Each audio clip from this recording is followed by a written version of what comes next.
சிங்கத்தோட கோட்டைக்கே வந்து சிங்கத்தோட பிடரியை பிடிச்சு பார்க்குறியா அப்படின்னு சொல்கிறத கதையில தான் கேள்விப்பட்டிருப்போம். அதை நிஜத்திலே நிறைவேற்றிருக்காரு நம்ம தமிழ்நாட்டை சேர்ந்த செஸ் சாம்பியனான பிரஞானந்தா. அட ஆமாங்க, நார்வே வந்து மேக்னஸ் கால்சனோட கோட்டையாகவே இருந்துச்சு. அவரோட இடத்துக்கே போயிட்டு அவரை ஒரு தடவை இல்லை 2 தடவை வின் பண்ணி சாம்பியன் பட்டத்தை வென்றிருக்காருங்க.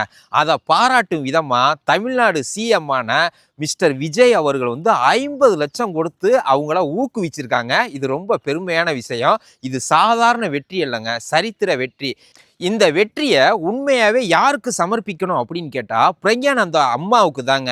ஏன்னு கேட்டால் ஒரு தனி பெண்ணா சிங்க பெண் மாதிரி உலகத்தில் எந்த நாட்டில் செஸ் நடந்தாலும் அவங்கள கூட்டிகிட்டு போய், அதாவது பிரக்யானந்தாவை மட்டுமல்ல, பிரக்யானந்தா அக்காவும் ஒரு சிறந்த செஸ் சாம்பியன் தான்.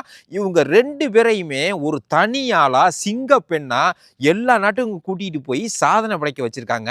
அவங்களுக்கு தாங்க இந்த பெருமை சேரும். இவங்கள உங்களுக்கும் பிடிக்கும் அப்படின்னா ரெட் கலர் ஹார்ட்டை வந்து கமெண்ட் பண்ணிவிட்டு இந்த வீடியோவை ஷேர் பண்ணிட்டு போங்க. அடுத்த ஒரு நல்ல பதிவில் சந்திப்போம். மகிழ்ச்சி.